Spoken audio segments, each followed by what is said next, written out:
परिचय। बच्चों, आज हम प्राणियों में संरचनात्मक संगठन का अध्ययन करेंगे। सर, प्राणियों में किस प्रकार की संरचना पाई जाती है? सभी प्राणी ऊतकों से मिलकर बने होते हैं। सर, प्राणियों में कितने प्रकार के ऊतक पाए जाते हैं? प्राणियों में 4 प्रकार के ऊतक पाए जाते हैं। सर, क्या मानव के अंग भी ऊतकों से मिलकर बने होते हैं? हाँ नैना, इस अध्याय में हम प्राणी ऊतकों तथा अंगों के बारे में और अधिक जानेंगे। आइए शुरू करें।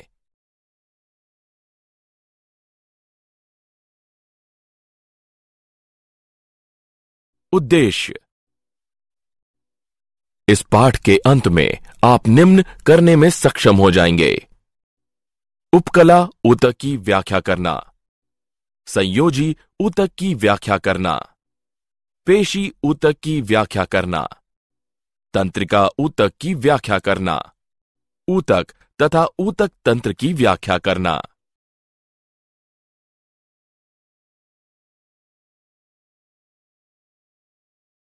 प्राणी ऊतक। प्राणियों में अंग 4 मुख्य ऊतक प्रकारों के विभिन्न संयोजनों से मिलकर बने होते हैं।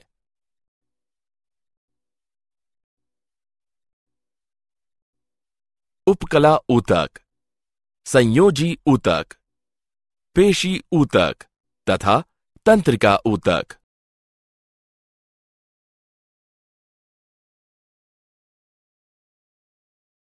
उपकला ऊतक। उपकला ऊतक ऐसी कोशिकाओं से मिलकर बना होता है जो कि परस्पर एक दूसरे से घनिष्ठता से जुड़ी होती हैं तथा इनके मध्य कोई भी अंतराकोशिक स्थान नहीं पाया जाता है तथा ये एक या अनेक परतों में व्यवस्थित होती हैं। यह ऊतक सभी आंतरिक तथा बाह्य शारीरिक सतहों को ढकने के लिए एक विशेष रूप है। उपकला ऊतकों के 2 प्रकार हैं। सरल उपकला, संयुक्त उपकला।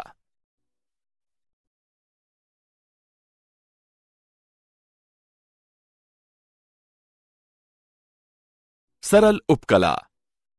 संरचना के आधार पर सरल उपकला 3 प्रकार के होते हैं। शल्की उपकला, घनाकार उपकला तथा स्तंभाकार उपकला। शल्की उपकला। शल्की उपकला चपटी, अनियमित आकृति वाली कोशिकाओं से मिलकर बने होते हैं जो कि एक सतत सतह का निर्माण करती है। ये गुहाओं जैसे मुख, रुधिर, वाहिकाओं, हृदय तथा फेफड़ों के अस्तरों का निर्माण करते हैं तथा त्वचा की बाह्य परत का निर्माण करते हैं। वृक्कों में शल्की उपकला कोशिकाएं छोटी संरचनाओं, जिन्हें कोशिका गुच्छ, ग्लोमेरुलस कहते हैं, को आस्तरित करती हैं। ये रक्त के निस्पंदन के लिए उत्तरदायी होते हैं। शल्की उपकला कोशिकाएं रुधिर वाहिकाओं को अस्तारित करती हैं, जहां ये अंतःस्तर के नाम से जानी जाती हैं। अंतःस्तर रुधिर वाहिकाओं के लिए द्वार रक्षक की भांति कार्य करता है।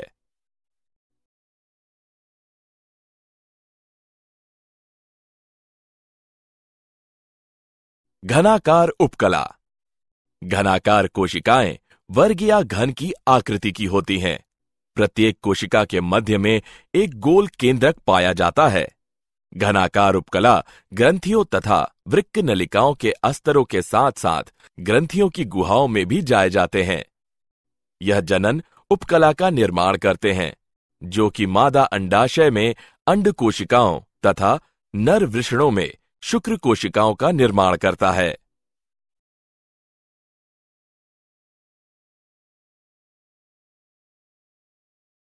स्तंभाकार उपकला।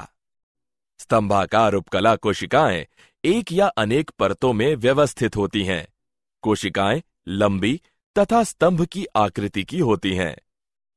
स्तंभाकार उपकला कोशिकाएं पेट तथा आंत्र का आस्तर बनाती हैं।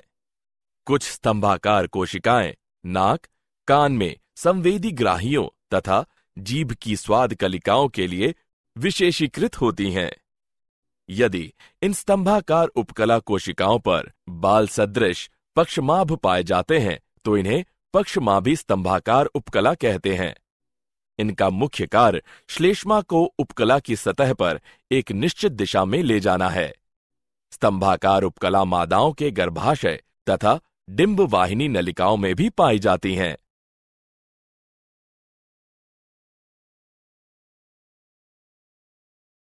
ग्रांथिल उपकला। कलश कोशिका युक्त स्तंभाकार उपकला को ग्रांथिल उपकला कहते हैं। ग्रांथिल उपकला दो प्रकार के होते हैं। एक कोशिक जो एकल पृथक ग्रांथिल कोशिकाओं का बना होता है, जैसे आहार नाल की कलश कोशिका।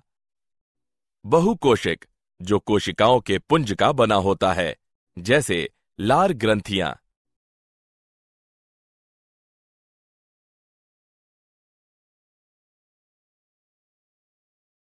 श्रावण के आधार पर ग्रंथियां निम्न प्रकार से वर्गीकृत की जा सकती हैं। बहिस्रावी ग्रंथियां, ये ग्रंथियां अपने उत्पादों को सीधे या उपकला गुहाओं द्वारा शीर्षस्थ सतह पर त्यागती हैं। उदाहरण लार ग्रंथियां। अंतःस्रावी ग्रंथियां, ये ग्रंथियां अपने उत्पादों को सीधे रक्त धारा में स्रावित करते हैं। अंतःस्रावी ग्रंथियों में गुहा तंत्र का अभाव होता है। उदाहरण पीयूष ग्रंथि।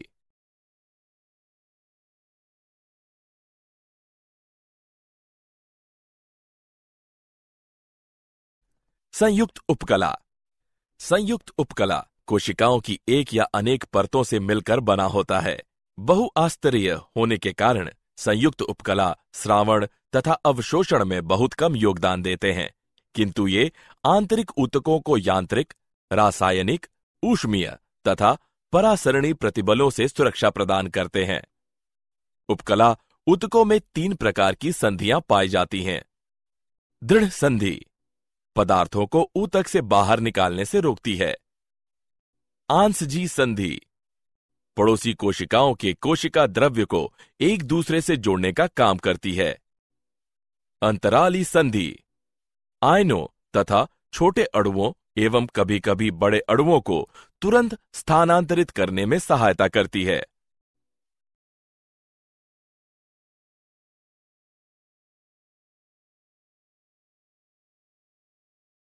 संयोजी ऊतक।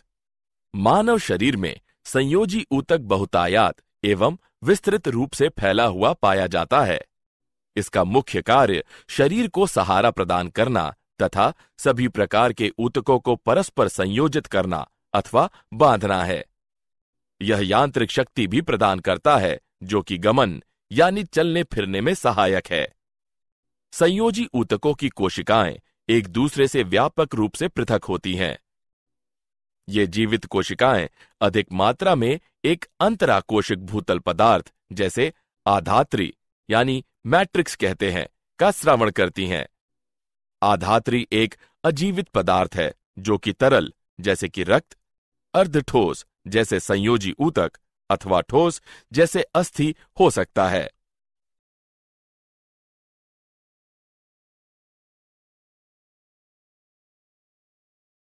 संयोजी ऊतकों के प्रकार। संयोजी ऊतक 3 प्रकार के होते हैं। लचीले संयोजी ऊतक, सघन संयोजी ऊतक तथा विशिष्टकृत संयोजी ऊतक। लचीले संयोजी ऊतक। लचीले संयोजी ऊतक में कोशिकाएं तथा रेशे पाए जाते हैं, जो कि आधात्री में ढीले व्यवस्थित होते हैं। एरियोलर संयोजी ऊतक। इसके अंदर 3 प्रकार की कोशिकाएं, तंतुकोरक, बृहद भक्षकाणु तथा मास्ट कोशिकाएं तथा 2 प्रकार के प्रोटीन रेशे, कोलेजन तथा इलास्टिन रेशे पाए जाते हैं, जो कि आधात्री में व्यवस्थित होते हैं। वसा ऊतक। यह एक अन्य ढीला संयोजी ऊतक है, जिसमें कोलेजन रेशे, इलास्टिन रेशे, तंतुकोरक तथा वसा कोशिकाएं पाई जाती हैं। ये कोशिकाएं वसा का संचय करती हैं। वसा ऊतक वसा का संश्लेषण है, संचयन तथा उपापचय करता है। यह त्वचा के नीचे एक रोधक परत का निर्माण करके ऊष्मा की हानि होने से रोकता है।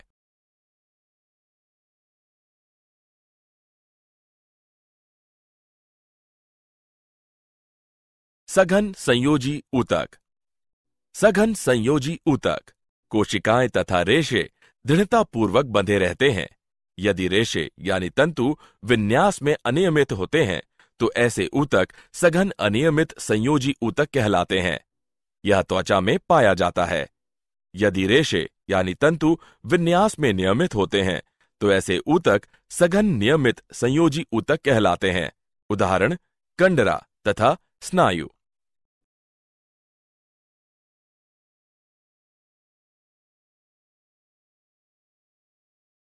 विशिष्टकृत संयोजी ऊतक।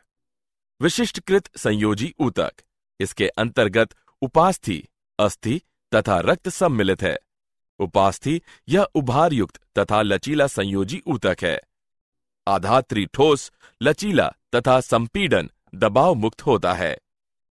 इस ऊतक की कोशिकाएं, जिन्हें उपास्थि अणु कहते हैं, आधात्री के अंदर रक्तिकाओं में 2 या 3 के गुच्छों में पाई जाती है। अस्थि यह एक उभारयुक्त तथा मजबूत संयोजी ऊतक है। अस्थियां आंतरिक अंगों को सुरक्षा प्रदान करती है। अस्थियां पेशियों के संयोजन के लिए स्थान प्रदान करती है तथा गति एवं गमन में सहायता करती है। पैरों की लंबी अस्थियां भार यानी वजन सहने में सहायक होती हैं। रक्त यह एक संयोजी ऊतक है जिसमें आरबीसी यानी लाल रक्त कणिकाएं, डब्ल्यूबीसी यानी श्वेत रक्त कणिकाएं, पट्टिकाणु तथा जीव द्रव्य उपस्थित होते हैं। रक्त का मुख्य कार्य गैसों तथा पोषक तत्वों का एक स्थान से दूसरे स्थान तक परिवहन करना है।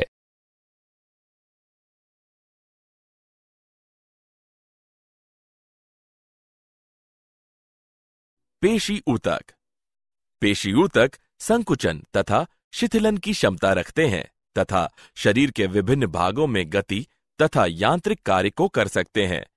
पेशी ऊतक 3 श्रेणियों में विभक्त किए जा सकते हैं: कंकाल, चिकनी तथा हृदय।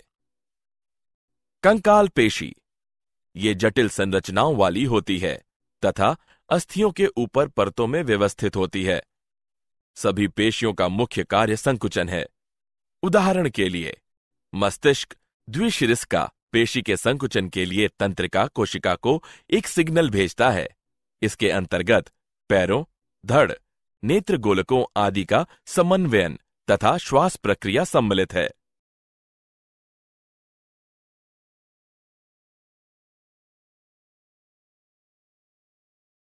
चिकनी पेशी। चिकनी पेशी चिकनी पेशी ऊतक पतली, लंबी पेशी कोशिकाओं तथा तंतुओं से बने होते हैं।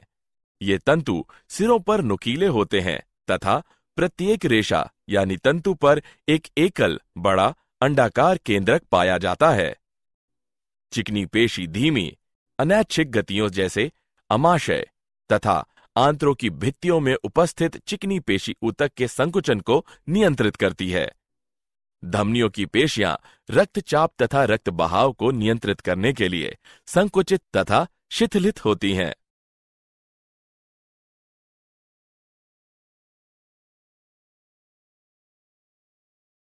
हृदय पेशी।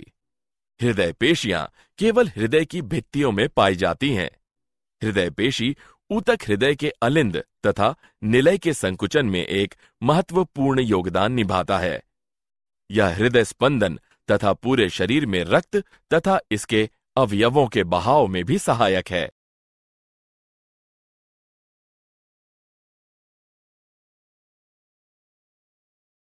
तंत्रिका ऊतक।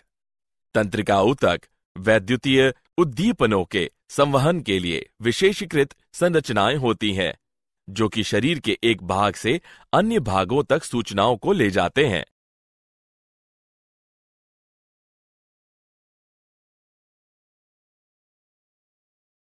अंग तथा अंग तंत्र।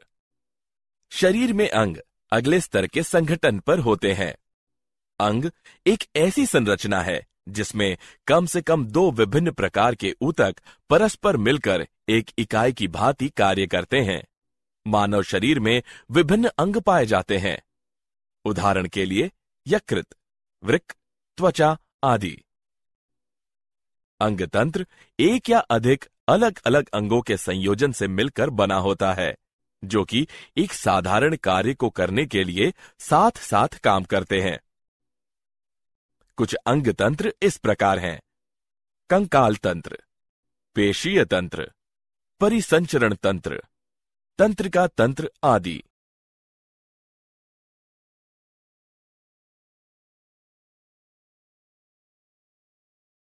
क्या आप जानते हैं, भारतीय मूल के शोधकर्ताओं के अध्ययन से यह प्रदर्शित हुआ है कि एक प्रोटीन जो कि स्तनधारियों में दुग्ध स्रावण के लिए आवश्यक होती है, वह स्तन कैंसर में गांठ को कम करती है। सिन्हा ने कहा, हमने पाया कि जब ELF5 स्तर कम या अनुपस्थित होता है तो उपकला कोशिकाएं स्टेम कोशिकाओं की भांति बनने लगती हैं तथा मध्योतकी कोशिकाओं में रूपांतरित हो जाती हैं, अपनी आकृति तथा व्यवहार में परिवर्तित हो जाती हैं, शरीर में कहीं भी अभिगमित हो जाती हैं। इस प्रकार कैंसर फैलता है।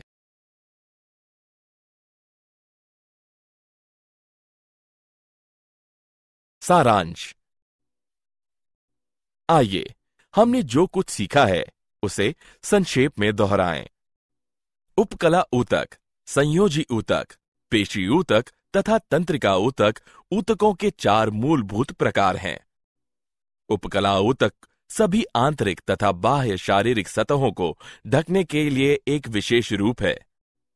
सरल उपकला ऊतक तथा संयुक्त उपकला ऊतक उपकला ऊतकों के 2 प्रकार हैं। शल की उपकला चपटी अनियमित आकृति वाली कोशिकाओं से मिलकर बने होते हैं, जो कि एक सतत सतह का निर्माण करती है।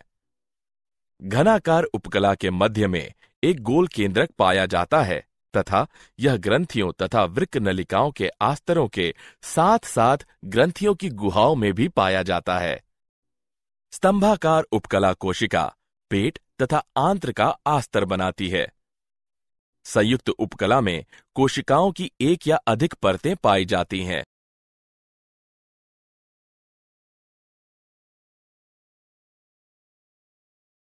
संयोजी ऊतक का मुख्य कार्य शरीर को सहारा प्रदान करना तथा सभी प्रकार के ऊतकों को परस्पर संयोजित करना अथवा बांधना है। संयोजी ऊतक के 3 प्रकार हैं: लचीले संयोजी ऊतक, सघन संयोजी ऊतक तथा विशिष्टीकृत संयोजी ऊतक। पेशी ऊतक संकुचन तथा शिथिलन की क्षमता रखते हैं तथा शरीर के विभिन्न भागों में गति तथा यांत्रिक कार्य को कर सकते हैं। तंत्रिका ऊतक वैद्युतीय उद्दीपनों के संवहन के लिए विशेषीकृत संरचनाएं होती हैं। अंग एक ऐसी संरचना है जिसमें कम से कम 2 विभिन्न प्रकार के ऊतक परस्पर मिलकर एक इकाई की भांति कार्य करते हैं। अंगतंत्र एक या अधिक अलग अलग अंगों के संयोजन से मिलकर बना होता है, जो कि एक साधारण कार्य को करने के लिए साथ साथ काम करते हैं।